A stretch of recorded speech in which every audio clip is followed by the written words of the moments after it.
这是一枚破旧的古币，却引得无数人为其厮杀，只因每一枚古币都代表着一个金手指。然而金手指的融合需要整整3天时间，期间若是被人杀死，金手指就会被抢走，并且遇到同样拥有金手指的人，只要被猜中金手指的功能，便会立刻死亡。此时的神选城中，在金手指的神赐结束后，一部分年轻人拿出面具将自己隐藏起来，等待着神选城的随机传送；还有一部分向着神选城外走去，寻求自己所在势力的保护。半个小时很快就过去了，神选城之中的人瞬间全部消失。在经过一阵眩晕之后，我被传送到了一个公园当中。我找到公园一个不起眼的角落走了进去。几分钟后，一个看上去30多岁、胡子拉碴的中年男子从角落里走了出来。筹划了将近20年的时间，总算没有白费。我用手摸了摸自己的胸前，那里有一个只有自己才能看到的古币，这是神选者才有的标识。装扮成中年人的我走出公园后，发现天空之中一些人在御雾飞行，大街上还有人如同闪现一样穿梭着。我知道这些人在寻找什么。神选城的人前不久被传送离开，这些人有可能被传送到神州的任何一个地方。一旦那些大势力的人能够发现被传送的人，就有可能从他们的身上获得金手指。我没有理会这些，而是伸了伸手拦下了一辆出租车。在出租车内，我拿出自己的手机，打开短视频软件，快速刷了起来，好像在寻找着什么。几分钟后，我看着屏幕陷入了纠结。只见屏幕上面显示着：如果让你拥有金刚不坏之身，但是有一个命门，一旦命门被击中，必死无疑，你是否愿意？我之所以纠结，是因为我的金手指很有趣。凡是我碰到如果但是类型的选择题，就可以选择是否获得题中的能力或物品，每一天可以使用一次。这个世界的金手指分为3等，第3等的为物品类的金手指，第2等的为逻辑类的金手指，第1等的为概念类的金手指。概念类金手指不讲逻辑，强大到离谱，当然这类金手指也异常稀少。根据我的判断，我拥有的金手指就是第1等。在我纠结一会后，最终还是划走了那条视频。因为命门或许可以很隐蔽，但是一旦面临覆盖式的攻击，很容易被击中，那样一来必死无疑，必死的事情概率再小我也不会选择。于是我继续刷着手机，很快我又刷到了一个选择题：如果别人对你说一次谎，你就可以获得100块钱，但是会负债1000万，你是否愿意？当我看到这个选择的时候，我毫不犹豫地使用了金手指。这个能力看似一般，需要别人对自己说10万句谎言才能赚回1000万，不过我一点也不后悔，因为我选择这个能力可不是为了赚钱，而是为了得到一个辨别真假的能力。这可是一个概念性的能力，凡是概念性的能力就没有一个弱的。下一秒，我的手机弹出来了一条短信，显示着我欠了1000万的贷款。我打算验证一下自己的能力，于是我突然看着司机师傅问道：师傅，你觉得我帅不？司机师傅可能也没有想到我会这么突然问他，于是很敷衍的说道：帅。司机师傅的话音刚刚落下，我的手机上面就传来了一个声音：支付钱包到账100元。很快出租车开到了一家面馆门前，我抬起头看了一眼天空，天空之上依旧有人御雾飞行。对于神选者的搜捕这才算刚刚开始，接下来的3天会越来越严重，尤其是第3天，因为第3天的时候所有的神选者都会暴露。想到这里，我拿出了手机发送了一条短信：昆州梧桐街76号。我将这条短信发送给了一个没有备注的号码，很快对方就回复了消息，只有2个字：明白。看完这个短信，我第一时间将我发送出去的短信以及收到的短信全部删除了。随后我走进了旁边的梧桐街76号店铺，我找了个角落坐下之后，对着里面的老板说道：老板，1大份大盘鸡拌面。接着我打开了手机地图，导航了一下黔州的距离，我的家就在黔州，700多公里，开车的话大概一整天的时间。很快，老板就将大盘鸡拌面端了上来，我收起手机，急忙狼吞虎咽了起来。就在我吃饭的时候，从外面走进来2个30多岁的男子，身上穿着印有四海快送的制服。四海快送是神州大地最大的一家物流公司，遍布9大洲，毫不夸张的说，9大洲之内无论什么地方他们都能送到。这2人在店里环视了一圈，最终向着我走了过来，其中一人喊道：老板，2份大盘鸡拌面，麻烦快一点，赶时间。等说完这话的时候，他们已经坐在了我的桌子对面。另外一人将一件印有四海快送字样的外套扔给了我。今天有一趟活挺赶的，你吃完饭之后跑一趟黔州。我接过衣服，看着2人问道：老板有什么交代吗？老板只说了一点，这批货在明天晚上12点之前必须送到黔州，那边有人着急着要呢。好的，你回复老板，我一定安全准时的将货送到。时间紧迫，我就先走了。你们2个慢慢吃。我将盘子里剩下的拌面快速的吃完，将印有四海快送的衣服穿在身上，就走出了面馆。面馆的门口停着一辆四海快送的专车，我拉开副驾驶的车门坐了进去，随后车子就开走了。这一切没有引起任何人的注意，因为这样的场景实在是太常见了，而且四海快送的员工爱吃大盘鸡拌面，这是众所周知的。随着时间的推移，越来越多四海快送的车子会聚在了一起，不到半个小时的时间就达到了7辆，而我们这辆车子在所有车子的最中间，7辆几乎一模一样的货车行驶在公路上，还是挺有排面的。不过当众人看清楚上面的字样时，又觉得没什么。车队出行对于四海快送来说再正常不过了，只是当我们行驶到高速路口的时候，被一堆警察拦了下来。车队最前方，一个50多岁的男子从车上下来问道：各位警官，你们拦我四海快送的车子，可有什么事吗？为首的一个警察说道：各位，我们昆州出现了一个变态杀人魔，现在逃匿了。我们接到命令，封锁各个路口例行检查，还请你们配合，劳烦各位将身份证、工作证全部拿出来。听到他这么说，我内心笑了笑，什么狗屁变态杀人魔，肯定是在寻找神选者。虽然知道这一点，但是面对警察的盘问必须配合，因为警察代表的可是神州大地的官方。于是四海快送车上的人员全部从车上走了下来，拿出了自己的证件，我也不例外。我敢装扮成现在这个样子，自然早就做好了万全的准备。看完证件之后，那些警察就准备离开了。但就在此时，突然远处传来了一声巨大的轰响声，一辆汽车直接爆炸开来。在爆炸响起的瞬间，一个人影向着远处疾驰而去。看到这一幕，我们面前的警察身形一闪，瞬间腾空而起。我静静地盯着远处的那道人影。据我的猜测，那个人影很有可能就是一位神选者。所有的神选者都是竞争的关系，我想要看看这个神选者究竟有什么能力，到时候万一碰上也有心理准备。被围堵的那个神选者此刻站在了一辆车的车顶之上，只见他双手十字交叉，身上冒出大量的白烟将他笼罩。下一刻，一道身影从白烟之中冲出，向着东边疾驰而去。那些警察急忙追了上去。当警察抓住神选者的手臂，想要将其擒拿住的时候，突然神选者的身体化作了一道白烟。就在此时，又有一道身影从白烟之中冲出，向着东南方向而去。众多警察又向着东南方向追去，只是这些警察刚刚追到一半，白烟之中接二连三的冲出人影，转眼间密密麻麻的都是，足足有上百个。我心里惊叹道：好家伙，多重影分身之术啊！面对这样的情况，为首的警察大声的喊道：全部格杀勿论！当即，所有的警察要么使用配枪，要么使用功法对神选者的众多分身进行了攻击。凡是被攻击到的分身，全部变成了一道白烟消失了。只是这时候不仅仅是分身消失了，就连真身也消失了。果然，神选者没有一个是好对付的。要说神选者最特别的地方，并不是强大的实力，而是千奇百怪的底牌。想要杀死或者抓住一位神选者，可不是一件简单的事情。为首的警察大声的喊道：大家分散开，仔细寻找。他可以确信神选者并没有逃离，而是就隐藏在人群之中。不过这里人群众多，想要从隐藏的人中找出神选者，可不是一件容易的事情。警官，我们还赶时间呢，在这里排查的时间太长了吧？就是，警官你们有点无能啊，人在你们眼皮子底下竟然跑了。一时间，被堵在高速路口的人全部喊了起来，这其中不缺乏一些有实力有背景的人。面对着这些人，这些警察还真不敢一直阻拦着。无奈之下，为首的警察只能说道：刚才查过身份证件的人可以先离开。听到他这样说，那些可以离开的人欢呼了一下，就各自上了各自的车。在此期间，为首的警察眼睛一直盯着这些人，寻找着可疑的人员，但是并没有任何的发现。我们也分别上了车。当四海快送的车队经过一个服务区的时候，停了下来。我这个时候问道：怎么了？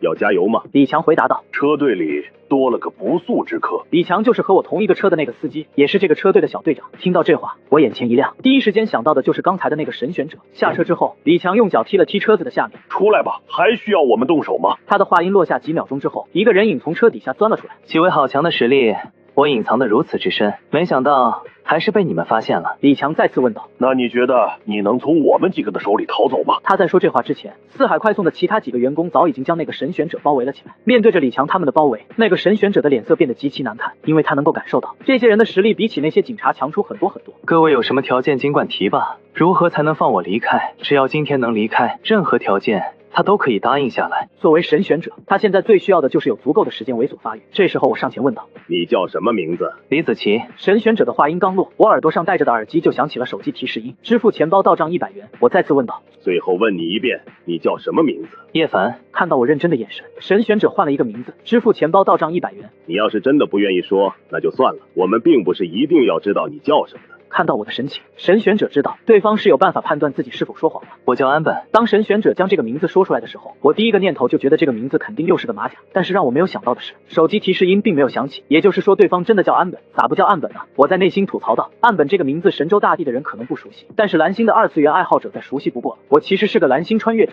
直接穿越到了娘胎里，距今为止已经20年了。我之所以面对神赐的时候显得那么从容，那是因为我自从听说了关于神选者的事情之后，就一直在做准备，足足准备了10几年，而且做了2手准备。如果自己也能成为神选者，那自然一切好说。如果不能成为神选者，那我将会成为猎杀者，动用自己这10几年的准备来猎杀一位甚至多位神选者。我太清楚拥有金手指的人有多么强大了。接着我再次问道：你是神选者吗？对于这一点，安本想都没想就否认道：不是。支付钱包到账100元。听到手机提示音，我嘴角微微一笑，没有再追问，因为这个提示音已经能够确定对方的身份了。我这个时候转过头对着李强说道：李哥，我问完了。虽然我什么都没有说，但是李强能够通过我的表情了解到安本的身份。你想要离开很简单，成为我们四海的人。对于一个神选者，如果能将其收服，那好处自然是毋庸置疑的。不好意思，我没有给别人当狗的习惯。安本说了一句，身体周围又冒出来了大量的白烟，下一秒就像之前那样，无数分身从白烟之中冲了出来，向着周围疾驰而去。对此李强连眼皮子都没抬一下，他旁边一位四海的员工手掌一挥，顿时无数金色的细线喷涌而出，化作了一张大网，将安本的分身全部笼罩了进去。当安本的分身触碰到金色的大网时，瞬间就化作白烟消失了，而金色大网于是不减，继续向着安本收缩了过去。看到这一幕，安本瞬间大惊失失色，他没有想到自己的这一招竟然如此轻易的就被化解了。眼看着金色的大网就要将他彻底笼罩住，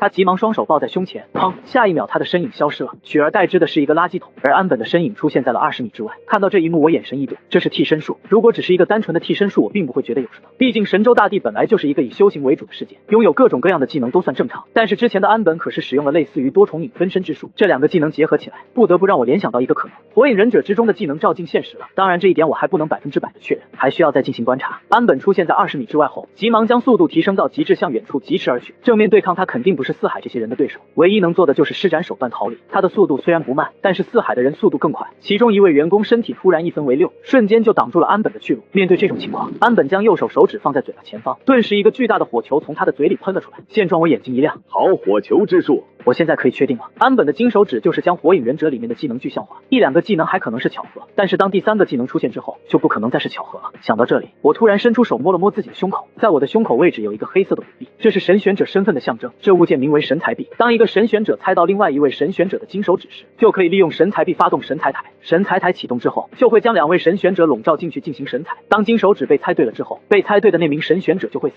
从而被剥夺神选者的身份。而猜对金手指的神选者将会获得死去神选者的金手指。金手指是可以叠加的，而且没有上限。但是如果猜错了，将会付出极其惨重的代价，轻则重伤，重则死亡。正是因为如此，神选者在没有100%的把握之前是不会发动神财台的，因为所有的神选者都是老六，一个个隐藏的特别深，说不定你看到的东西是别人想让你看到的。通过别人展现出来的东西猜测别人的金手指，很有可能就掉入了陷阱。但是我这个时候可以肯定，安本的金手指就是将火影忍者中的技能具象化，因为这些神选者刚从神选城出来，还没有足够的时间猥琐发育，而且现在到了拼命的阶段，再藏着掖着那不是自己找死吗？想到这里，我的眼里闪过一丝杀机，在纠结要不要启动神财台，因为我不知道一旦启动神财台会有什么动静，我担心动静太大暴露了自己。杀死敌人固然重要，但是保全自己更是王道。想了想后，我决定先等等，如果四海这几个员工能够将安本击杀，那么就不需要我出手了。这时候安本已经真正的开始拼命，各种我耳熟能详的技能不断的被安本施展出来，只是可能因为安本得到金手指的时间太短了，所以施展出来的技能威力都不强。他这时候已经被四海的几个员工逼上了绝路。此刻他气喘吁吁的看着越来越近的几位四海员工，眼里闪过一丝坚决。他还有一个强大的技能，一旦施展必定能脱离困境，只是这个技能太过强大，他只是初步掌握，一旦施展不好恐怕会给自己带来危险。但是现在他也没有办法了。只见他从怀里掏出了一个黑色的圆形铁片，铁块上面有一个黑色的印记，这是飞雷神印记。我看到铁片上面的印记，瞬间就明白了对方要做什么。这圆形铁片如果用力扔出去的话，能飞好远，这样一旦成功施展飞雷神，就能够轻而易举的逃离众人的包围。想到这里，我手掌从胸口处划过，瞬间神财币出现在了我的手中，对着安本扔了过去。请神财！我嘴里念念有词，下一秒，神财币在空中爆发出2束只有我和安本能够看到的光芒。很快2束光芒就将2人笼罩在了其中，两人神情恍惚了一下。当2人睁开眼睛之后，发现自己出现在了一个巨大雕像的手掌上面。我很清楚的感觉到自己的身体无法动弹，就好像被五花大绑在老虎凳上面一样。安本用一种难以置信的眼神看着我，你竟敢发动神财台？你确定你能知道我的金手指是什么吗？他之前可是查过，神州大地并没有火影忍者的存在，对方不可能知道他的金手指是什么。此刻那个巨大的雕像开口说话了，神才开始，请讲出他的金手指是什么。将火影忍者之中的技能具化，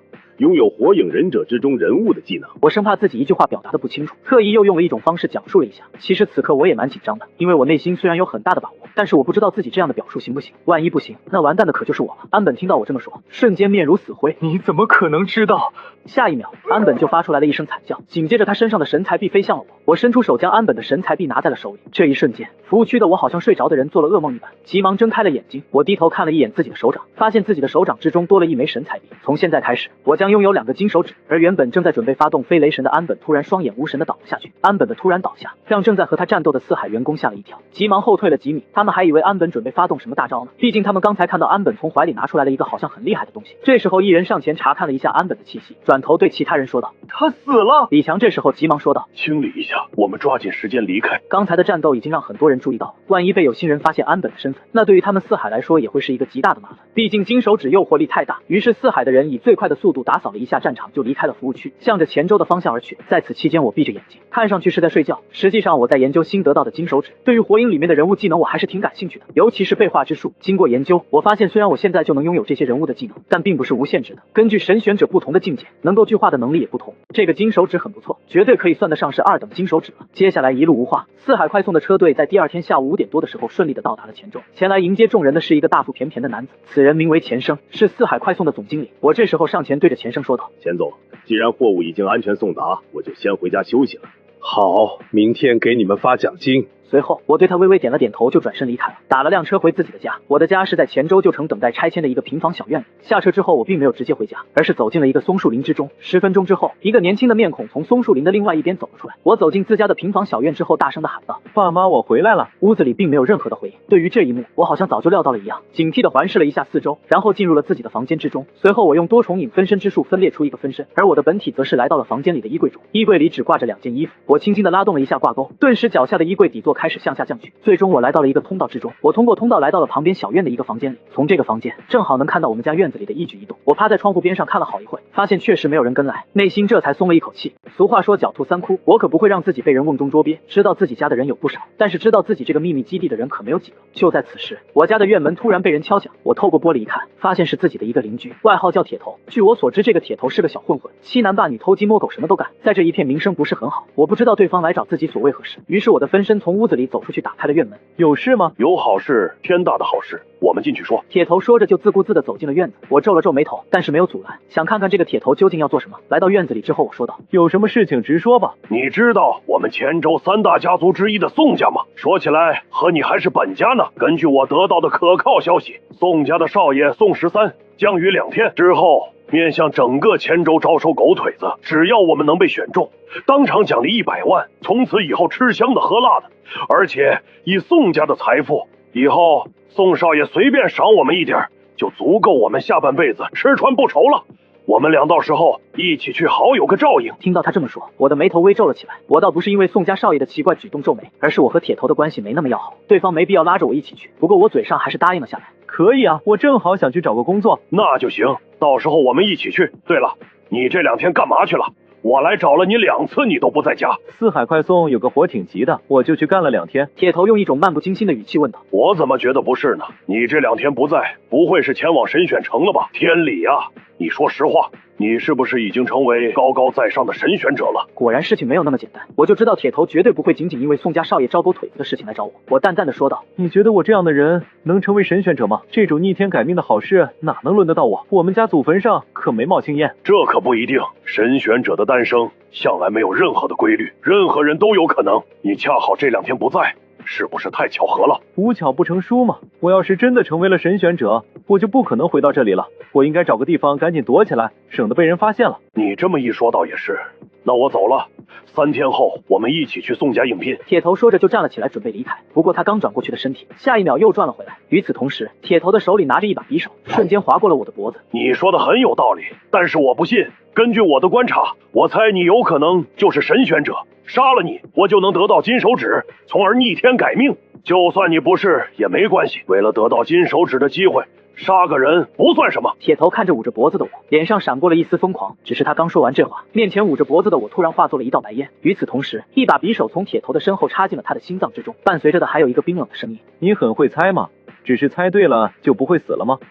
铁头还想说点什么，但是体内的生机越来越弱，他已经没有力气将剩余的话说完了。就这样，铁头缓缓地倒在了地上。看着死去的铁头，我非常熟练地拿出一些药剂滴在了对方的尸体上面，很快尸体就燃烧了起来。短短几秒钟的时间，铁头的尸体就消失得无影无踪。作为一个老六中的老六，我深刻地明白一个道理：杀人之后一定要毁尸灭迹，要不然很容易被一些有特殊能力的人顺藤摸瓜找到自己。毁尸灭迹之后，我并没有就这样结束，我再次用多重影分身之术幻化出一个分身，然后让分身使用变身术变成了铁头的模样。我不知道铁头来我家的小院之中有没有人看到，万一有人看到，那看到铁头有进无出，很容易给自己带来麻烦。所以我让分身变成铁头的模样走出了院子，向着铁头家的方向走去。这一路上分身还刻意经过了几个人多的地方，让其他人都看到了他的存在。最后等到一个没人的地方之后才解除了分身。如此一来，铁头的消失就没有人能够联系到我身上了。回到房间之后，我再次刷起了手机。今天是第2天，我又可以进行一次能力选择。终于1个小时之后，我的眼前一亮。如果让你拥有3国杀之中的技能，但是需要负债1个亿，1个月内要是还不清就会死，你愿意吗？对于这个选择题，我毫不犹豫地使用了金手指。3国杀之中的技能我可是知道的，有好多非常有意思但是极其强大的技能。随着我的选择，我的手中多了一副技能牌。我摊开技能牌看了一会，发现和自己知道的差不太多，比如基础牌、武器牌、马牌、锦囊牌等等，这些技能用来对敌和保命简直太棒了。有了这些技能牌，明天就算我神选者的身份暴露，我也不至于太过狼狈。天力，我们回来了。就在此时，外面响起了开门声和一个男人说话的声音。听到这个声音，我收起了卡牌走了出去。进门的人是一对中年男女，看上去普普通通。我上前问道：“爸妈，你们刚下班吗？我们家有个奇怪的规定，无论是谁回来，无论家里有没有人，进门的时候都要喊一句。比如我之前回来的时候就喊到爸妈我回来了，而我的爸妈会喊天理我回来了。这条规定是我定下的。我早在穿越过来知晓神选者的事情之后就开始谋划了。这条奇怪的规定就是为了区分回来的人是不是我们的家人，万一有人冒充，就能第一时间分辨出来。你们刚下班吗？这句话也是一句试探性的话。爸爸回答道：早下班了。路上碰到了你王叔叔，聊了一会儿。听到这个回答，我点了点头。只要言语之中提到王叔叔这3个字，那就说明是真的。40分钟之后，3人一边看着电视，一边吃着饭菜，期间没有一个人说话。我的爸妈也没有询问我这一次的收获如何，有没有成为神选者。等吃完饭之后，我突然说道：明天可能有客人前来，你们请1天假吧，好好招待一下客人。好。爸爸点了点头，而后我就回到了自己的房间。晚上的时候，我并没有睡觉，而是待在自己的秘密基地之中修炼着。我在过去20年里一直如此，能修炼的时候就从不懈怠。很快时间就来到了夜里12点。当12点的钟声响起的时候，我突然感觉到自己的胸口之处神采币变得发烫起来。不好，最后的考验要来了。从神选城离开的第3天，所有的神选者都会暴露，只有闯过了这一关，才能真正的拥有金手指。只是我没想到会过了12点准时暴露。想到这里，我身形一闪，急忙出现在院子里面，然后拿出来了一支穿云箭。很快穿云箭升空而起，在空中开出一朵盛大的璀璨烟花，烟花形成了一个面具的样子，煞是好看。这一刻，很多人从睡梦中被惊醒，我急忙从家里离开，向着远处疾驰而去。我的速度很快，如同一道魅影一般，但是我依旧觉得慢了。于是手掌一翻，拿出来了一张三国杀的马牌，速度加1。我将马牌拍在了自己的身上，瞬间我的速度增加了1倍。在奔跑之中的我感觉到自己的胸口之处越来越烫，下一秒，胸口之处的神材臂突然飞出一道七彩的霞光，霞光冲天而起。不说这周围的人，就算是整个前州的人抬起头的话都能看到。像这样的情景不止我身上如此，整个神州大地上面所有的神选者都是如此。要说之前的金手指争夺战只是小打小闹，那么现在才开始真正的厮杀，因为现在所有神选者的位置全都暴露了，很多势力的人等待的也是这一刻。前州之中有很多人向着我所在的方向而来，他们都没有暴露自己的身份，清一色的夜行衣。很快就有人御物飞行出现在了我的上空，而且不止一人。杀！当即就有一人一声轻喝，向着我头顶一剑斩下。面对这种情况，我拿出一张三国杀的防御牌扔了出去，人王盾。顿时这张卡牌化作了一面巨大无比的黑色盾牌，挡在我的头顶上。那一剑落在了盾牌之上，发出了一声巨大的轰响声。那个发动攻击的人被反弹出去了数十米，不过很快人王盾也消散了。这些卡牌都是一次性的物品，使用了一次之后就会消失。这个时候我已经被数十黑衣人给包围了，每一位都能御物飞行，而且地面之上还有人在不断的向着这个方向疾驰而来。这时为首的黑衣人开口道：交出金手指，我可以饶你不死。我伸出了一根手指，这金手指代表着什么？你再清楚不过，想要我交出金手指也不是不行，我要100亿。可以，不过你要先将金手指交给我。不可能，一手交钱一手交货，这是江湖规矩。我这个时候是在拖延时间，因为我身上的七彩霞光维持的时间只有3分钟，只要能够撑过这3分钟，那我就可以想办法将自己隐藏起来。钱我有，但是一时半刻我根本拿不出来这么多。你若先将金手指交给我，天亮之后100亿我必定双手奉上。闻言，我看似通情达理的说道：让你一下子拿出100亿，确实有点强人所难。这样吧，先给10亿定金，剩下的明天到账如何？这可以，你的账户给我。为首的黑衣人想都没想的答应了下来。一旦能知道对方的银行账户，那么就能顺藤摸瓜知道他的身份。只要知道了他的身份，想要让他就范就不难了。给！我说着甩出去了一张纸，上面写着银行卡号和姓名。当然，上面的姓名并不是我。作为一个老六中的老六，自然不可能用真实身份。定金马上到账，现在可以将金手指交给我了吧？我还没收到短信提示呢。我再说一遍，定金马上到账，现在立刻将金手指交给我。我说了，我还没收到短信提示。你想反悔，那就不要怪我了。为首的黑衣人没有再墨迹，再次向着我杀了过来。与此同时，我的手里出现了一把诸葛连弩，对着众多黑衣人扣动了扳机。顿时，无数闪着寒光的箭雨向着众多黑衣人而去。只是对于这些箭雨，那些黑衣人很轻易的就挡了下来。然而我这个时候嘴角却微微上翘。诸葛连弩最大的特点可不是箭雨的伤害，而是伤害的叠加。下一秒钟，我的手里出现了将近10张卡牌，杀、雷杀、火杀，瞬间以我为中心出现了大量的火焰，火焰之中夹杂着雷电和一些看不见的攻击。这团火焰将多位黑衣人席卷在了其中。为首的黑衣人退得很快，所以没有被席卷到，但是有一些黑衣人就没有这么幸运了。当他们被波及到之后，直接当场殒命。不愧是神选者，果然手段超然。不过也到此为止了。为首的黑衣人挥动了一下手臂，他的腰间飞出了一道蓝色的流光，这道流光如同舞动的灵蛇一样向着我冲来。张家的幻蓝流光，第一时间我就认出来了对方的攻击。张家是前州的3大家族之一，实力非凡，也难怪他们会第一时间就循着七彩霞光而来。面对攻击，我又扔出去了一张卡牌，无懈可击。无懈可击的卡牌在我的周身形成一道透明的光罩，随后流光和防护罩一同消失了。这就是无懈可击的可怕之处，无论什么样的攻击出现都会一同消失。看到这一幕，为首的黑衣人脸色难看了起来，他没有想到自己已经使出了家族的绝学，竟然还是没能拿下对方。这时为首的黑衣人大喊道：一起出手，不必保留。于是众多还活着的黑衣人不再留手，一道道蓝色的流光向着我铺天盖地而来。还有30秒，我计算着时间，同时又使出了一张卡牌，白银狮子。只见我的周身出现了一件巨大的银白色的铠甲，这件铠甲将我护在中间，挡住了所有的蓝色流光。和无懈可击不一样的是，白银狮子挡住众多流光之后未曾消失，一直保护着我，一击不中。张家的人再次发动了攻击，一时间各种各样的攻击将我覆盖，顿时烟尘四起。几个呼吸之后，当尘埃散去，众人将目光看向了我所在的地方。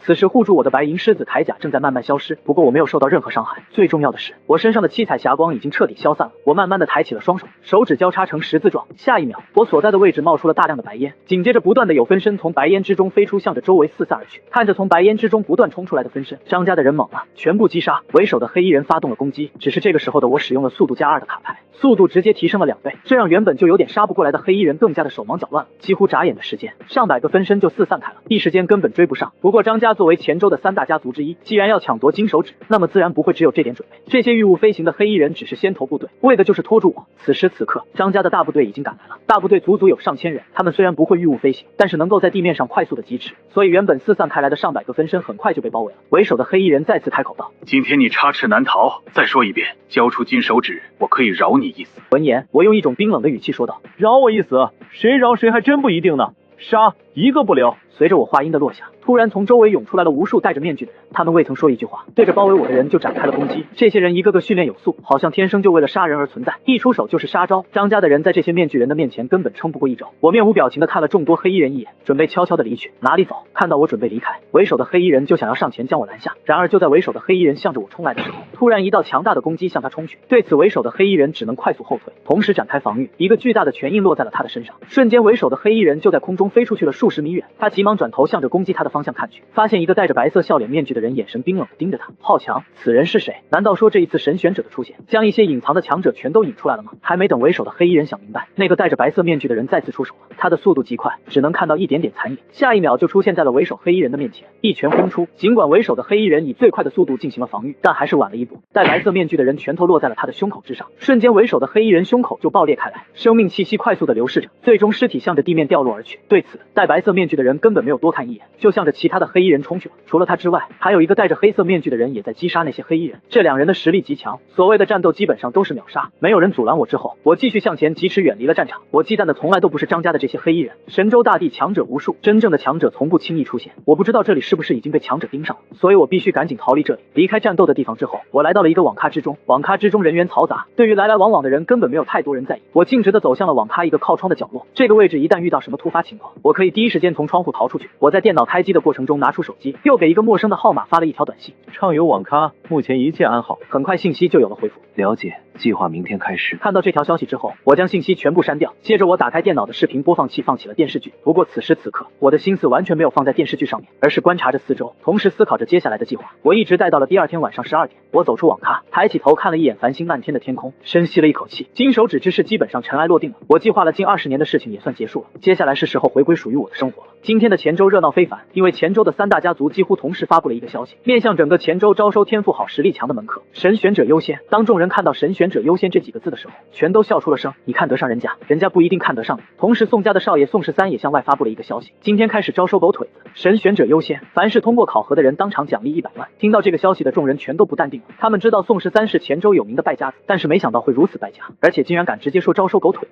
这要是3大家族中其他的人说出这话，会让人觉得多多少少有点侮辱人了。可是这话由宋13说出来，他们就觉得再正常不过了，因为众所周知，宋家的少爷宋13不仅败家，而且脑子多多少少有点不正常。昨天晚上12点全黔州搜捕神选者的时候，他拿着大喇叭站在大街上大声喊道：神选者快来投奔本少爷，本少爷护你安全。其他各大家族搜捕追杀神选者都是能隐藏就隐藏，生怕被人知道了是他们家族所为。结果宋13可倒好，竟然如此明目张胆。不过还是有很多人前往了宋家，因为只要能够通过考核就能当场获得100万。宋13败家子的名声虽然不好听，但是信誉却极高，只要他说出的话，无论如何都会做到的。我也前往了宋家，这样一来才能更好的伪装自己。谁能想到堂堂神选者竟然真的成为了一个败家子的狗腿子。我来到宋家的时候，发现这里人山人海，毫不夸张的说，这一次来给宋13当狗腿子的人至少有10万人。就在此时，宋家一个下人突然大声的说道：钱管家到。随着他话音的落下，一个大腹便便的男子正不紧不慢的从远处走来。看到此人，原本有点嘈杂的宋家瞬间安静了下来。钱管家淡淡的说道：由于今天来的人太多，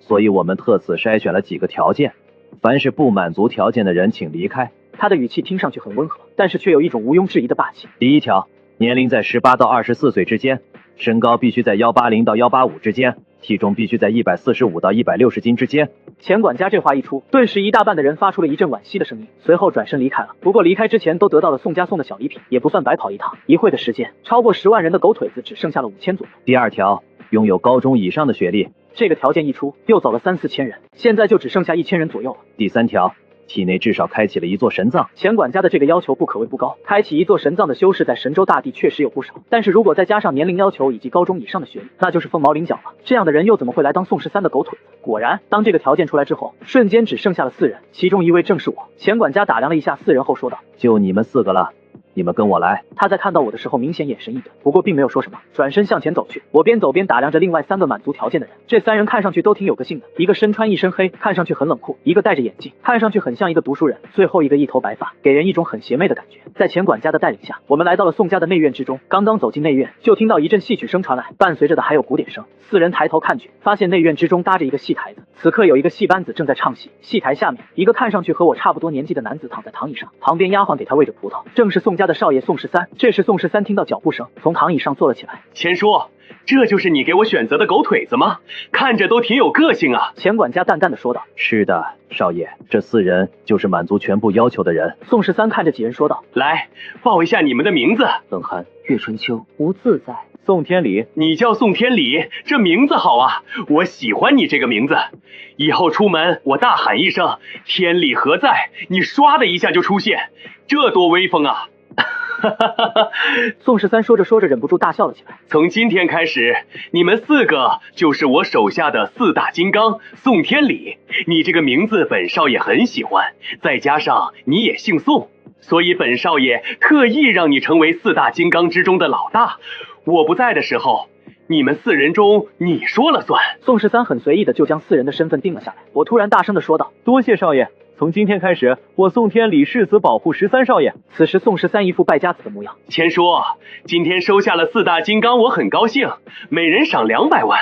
这个宋天理的名字我喜欢，赏300万。好的。钱管家对于宋13这副败家的模样已经习以为常了。宋家家大业大，也不差这点败家的小钱。宋天理，你跟本少爷来一趟，本少爷正好有点事交代于你。宋13说完就向着一旁的房间里面而去了，我急忙紧跟其后。水月，你带他们3个去安排一下住处。钱管家对着刚才喂宋13吃葡萄的丫鬟说了一声，也跟在了宋天理的后面。宋13带着我来到了一间屋子中，后面的钱管家走进屋子之后，顺手关上了门，来到了宋13的跟前。就这样，他和宋13站成了一排，用一种异样的眼神看着我。